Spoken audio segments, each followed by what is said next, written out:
हुए आप सबको मेरा नमन है। हम सभी लोग आज साधना के स्वरूप पर विचार करते हैं। साधना का स्वरूप क्या है? साधना को लेकर परम पूज्य गुरुदेव तत्व गुण वंदना में निर्देश करते हैं, त्याग विवेक अभेद रहे जब आपन जीवन साधन किन्हो। अर्थात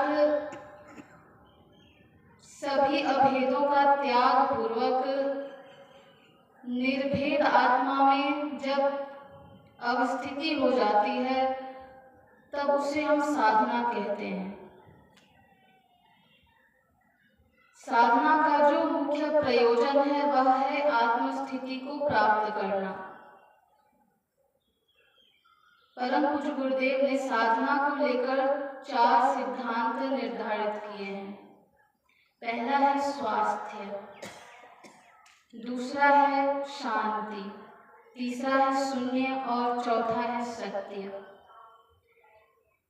तो जो पहला है स्वास्थ्य, स्वास्थ्य अर्थात व्यवहार और परमार्थ दोनों को साधने के लिए हमें सर्वप्रथम स्वास्थ्य की आवश्यकता पड़ती है। व्यवहारिक जीवन में भी और यदि हम आध्यात्मिक जीवन जी रहे हैं तो उसके लिए भी हमें सर्वप्रथम स्वास्थ्य की आवश्यकता पड़ती है। स्वास्थ्य अर्थात स्वस्थ रहना किसे कहते हैं, तो बतलाया गया शास्त्रों में कि जब हमारी कर्म इंद्रियां और ज्ञान इंद्रियां बिल्कुल ठीक रूप से विषयों को ग्रहण करती हैं तब उसे हम स्वस्थ कहते हैं। स्वास्थ्य को लेकर परम पूज्य गुरुदेव निर्देशित करते हैं कि स्वास्थ्य क्यों आवश्यक है। स्वास्थ्य हमारे जीवन में क्यों आवश्यक है, इसके लिए हम 4 बिंदुओं पर विचार करते हैं। पहला है सृष्टि। सृष्टि अर्थात जब माता पिता स्वस्थ ना हो तो वह किसी स्वस्थ संतान की उत्पत्ति सृष्टि नहीं कर सकते। इसीलिए सर्वप्रथम स्वास्थ्य का जो पहला सिद्धांत बताया गया कि स्वास्थ्य क्यों आवश्यक है, तो पहला है सृष्टि के लिए, दूसरा है शिक्षा। स्वास्थ्य हमें शिक्षा के लिए आवश्यक होती है। यदि कोई विद्यार्थी जीवन में है, वह अपने जीवन में कुछ करना चाहता है किंतु वह अस्वस्थ है, तो फिर वह अपने जीवन में कुछ भी नहीं कर सकता क्योंकि वह अस्वस्थ है। इसीलिए शिक्षा के लिए भी स्वास्थ्य का होना आवश्यक है। तीसरा है संपत्ति। संपत्ति के लिए भी स्वास्थ्य का होना आवश्यक है। जैसे यदि हम अस्वस्थ हैं तो हम अधिक धन का उपार्जन भी नहीं कर सकते, कोई भी काम नहीं कर सकते। इसीलिए तीसरा बिंदु बताया गया कि संपत्ति के लिए स्वास्थ्य का होना आवश्यक है। और चौथा है संबंध। संबंध अर्थात यदि आप बीमार रहते हैं तो जो आपके संबंधी हैं वह भी आपसे दूरियां बनाने लगते हैं। इसीलिए संबंध का होना भी आवश्यक है। संबंध में भी स्वास्थ्य का होना आवश्यक है। अर्थात यह हुई व्यवहार में स्वास्थ्य की आवश्यकता, कि व्यवहारिक जीवन में स्वास्थ्य क्यों आवश्यक होता है। तो स्वास्थ्य, सृष्टि, शिक्षा, संपत्ति और संबंध में स्वास्थ्य की आवश्यकता पड़ती है। और यदि हम आध्यात्मिक जीवन जी रहे हैं तो उसके लिए भी स्वास्थ्य का होना अति आवश्यक है। यदि हम स्वस्थ ही ना ठीक पूर्वक अच्छे से बैठ नहीं सकते, ध्यान नहीं लगा सकते, एक आसन में कुछ घंटों तक भी नहीं बैठ सकते। तो यह तो बहुत ही महत्वपूर्ण है कि आध्यात्मिक जीवन के लिए भी स्वास्थ्य का होना आवश्यक है। तो स्वास्थ्य, हम किस प्रकार से स्वस्थ जीवन को प्राप्त कर सकते हैं, तो उसके लिए परम पूज्य गुरुदेव निर्देश करते हैं, 3 सिद्धांतों का निर्देश करते हैं। पहला है सात्विक भोजन, दूसरा है प्रतिदिन 2 बार स्नान और तीसरा है ब्रह्म मुहूर्त वेला में जागरण।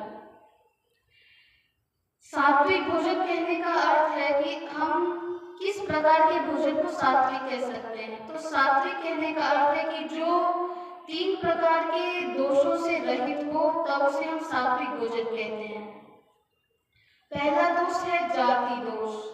जाति दोष कहने का अर्थ है कि वह जो अन्न है, वह जो भोजन है, वह किस जाति का है, अर्थात वह शाकाहारी है अथवा मांसाहारी, यह जाति दोष कहलाता है। तो जो भोजन है वह जाति दोष से रहित होना चाहिए। दूसरा है द्रव्य दोष। द्रव्य दोष कहने का अर्थ है कि वह जो भोजन है वह किस प्रकार से उपार्जित किया गया है, अर्थात भोजन चोरी से उपार्जित है अथवा ईमानदारी से उपार्जित है, तो उसका प्रभाव भी हमारे मन पर पड़ता है। यदि हम उस बेईमानी का भोजन ग्रहण करते हैं तो उसी प्रकार की मानसिकता हमारे मन में बैठ जाती है। हमारा मन, हमारा चित्त धीरे धीरे उस भोजन को खाकर मलिन हो जाता है। इसीलिए कहा गया कि भोजन जो है वह द्रव्य दोष से रहित होना चाहिए। और तीसरा है संग दोष। संग दोष कहने का अर्थ है कि वह जो भोजन है वह किस प्रकार से बनाया गया है, अर्थात शुद्धता पूर्वक स्नान इत्यादि क्रिया करके वह भोजन को बनाया जा रहा है या नहीं, तो उसे हम संग दोष से रहित भोजन कहते हैं। तो यह जो 3 प्रकार के दोष हैं, जाति दोष, द्रव्य दोष और संग दोष, इन 3 प्रकार से दोषों से जब भोजन रहित होता है तब उसे सात्विक भोजन कहते हैं। दूसरा सिद्धांत, दूसरा जो सूत्र स्वास्थ्य को लेकर परम पूज्य गुरुदेव निर्देशित करते हैं वह है प्रतिदिन 2 बार स्नान करना। प्रतिदिन 2 बार स्नान कहने का अर्थ है, वैसे तो स्नान 5 तत्वों से होता है। 5 तत्व कहने का अर्थ है कि पृथ्वी तत्व से संबंधित मिट्टी स्नान, जल तत्व से संबंधित जल स्नान, अग्नि तत्व से संबंधित धूप स्नान, वायु तत्व से संबंधित वायु स्नान और आकाश तत्व से संबंधित शीत स्नान। यह 5 प्रकार के स्नान होते हैं, किंतु यहाँ जो प्रतिदिन 2 बार स्नान कहा गया है वह जल तत्व को लेकर है।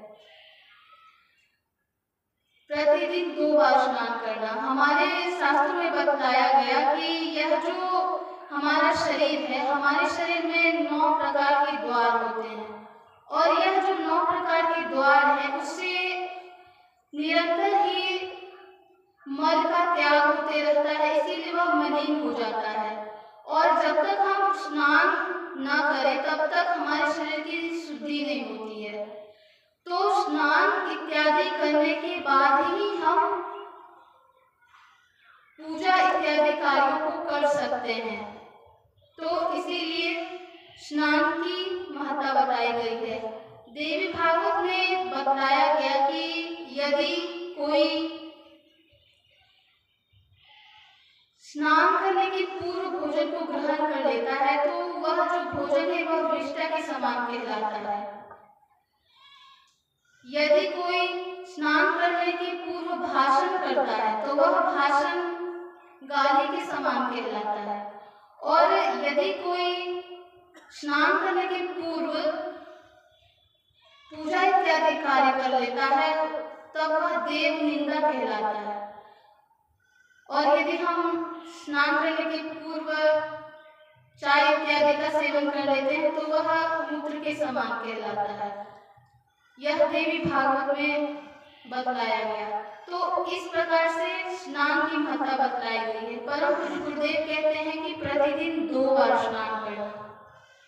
एक तो सुबह का स्नान ब्रह्म मुहूर्त बेला में, और जो दूसरा है वह है दोपहर का स्नान 12 से 2 के बीच का।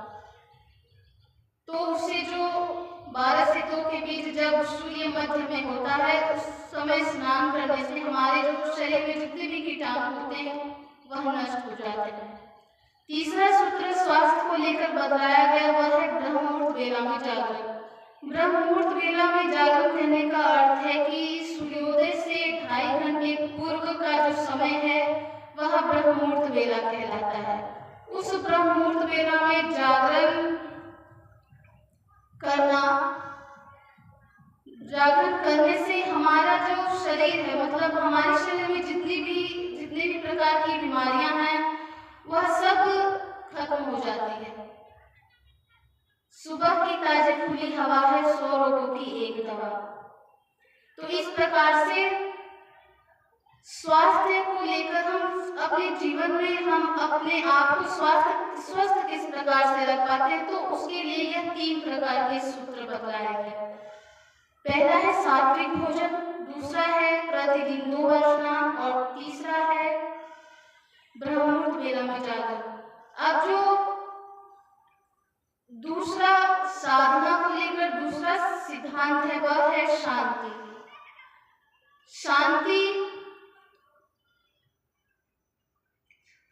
हम अपने जीवन में शांति किस प्रकार से प्राप्त कर सकते हैं, तो उसके लिए परम पूज्य गुरुदेव 3 सूत्र प्रदान करते हैं। पहला है सेवा, दूसरा है स्वाध्याय, और तीसरा है सत्संग। सेवा अर्थात पर सुखित्व की भावना, अर्थात जब हम दूसरे की सेवा करके खुद प्रसन्न होते हैं तब वह सेवा कहलाता है। हम लोग भजन में दोहराते हैं कि सेवा से सद्गुण है आते, जिससे जीवन सुखमय होता। जिसमें सेवा भाव नहीं तो सुख शांति चैन कहाँ होगा। तो यह जो सेवा है, तो सेवा करने से हमें 4 प्रकार की उपलब्धि प्राप्त होती है।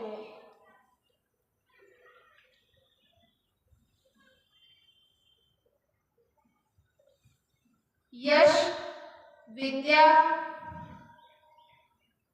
बल और आयु। यह 4 प्रकार की उपलब्धि हमें सेवा करने से प्राप्त होती है। अब जो शांति को लेकर दूसरा सूत्र परम पूज्य गुरुदेव प्रदान करते हैं वह है स्वाध्याय। स्वाध्याय कहने का अर्थ है कि स्वयं का निरीक्षण परीक्षण करना, स्वयं की गलतियों को देखना, स्वयं के अंदर अध्ययन करना।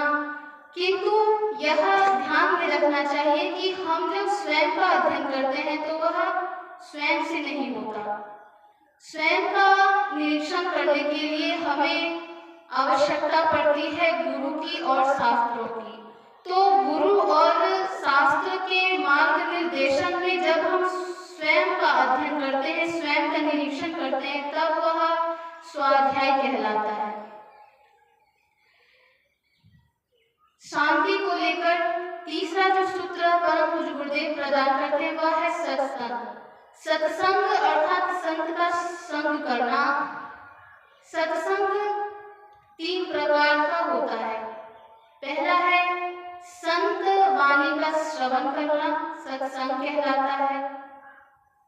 दूसरा है कि दूसरा जो सत्संग है वह है कि जो स्वरूप में अवस्थित जो सद्गुरु होते हैं उनका साक्षात दर्शन करना एक प्रकार का सत्संग कहलाता है। और तीसरा जो सत्संग है वह है इस सत स्वरूप जीव का परम स्वरूप ब्रह्म में अवस्थित हो जाना एक प्रकार का सत्संग कहलाता है, और यही उच्च प्रकार का सत्संग है। तो यह हुआ शांति को लेकर कि शांति हम किस प्रकार से प्राप्त कर सकते हैं। तो उसके लिए यह 3 प्रकार के सूत्र प्रदान किए गए। पहला सेवा, दूसरा स्वाध्याय और तीसरा है सत्संग। अब जो साधना को लेकर तीसरा सिद्धांत है वह है शून्य। शून्य को लेकर परम पूज्य गुरुदेव 3 प्रकार के सूत्र प्रदान करते हैं, वह है आसन, प्राणायाम और ध्यान। आसन 2 प्रकार से किया जाता है, एक तो स्थिर आसन और दूसरा है गतिशील आसन। स्थिर आसन अर्थात जिस आसन में बैठकर हम ध्यान और प्राणायाम करते हैं उसको स्थिर आसन कहते हैं, और दूसरा है गतिशील आसन। तो यह जो आसन है उस आसन को करने से हमारी जो इंद्रियां हैं और हमारा शरीर, इन दोनों में जीवनी शक्ति बनी रहती है आसन करने से। दूसरा है प्राणायाम। प्राणायाम करने से प्राण शक्ति बढ़ती है। और तीसरा है ध्यान। ध्यान करने से हमारे अंदर एकाग्रता का सामर्थ्य आता है। तो यह शून्य को लेकर 3 प्रकार के सूत्र बताए गए, आसन, प्राणायाम और ध्यान। चौथा है साधना का जो चौथा सिद्धांत वह है सत्य। सत्य,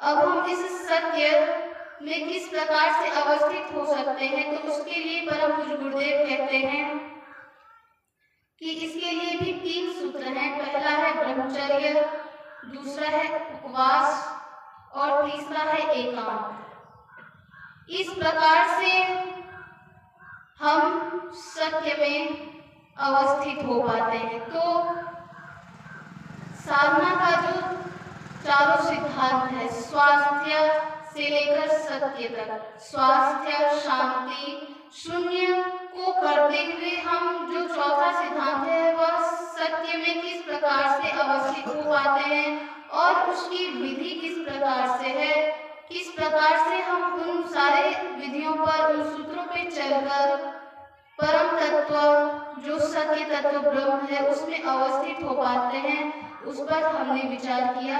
इन्हीं शब्दों के साथ मैं अपने वाणी को विराम देती हूँ। श्री सद्गुरुदेव बाबा के चरणों में नमन करते हुए आप सबको मेरा नमन है।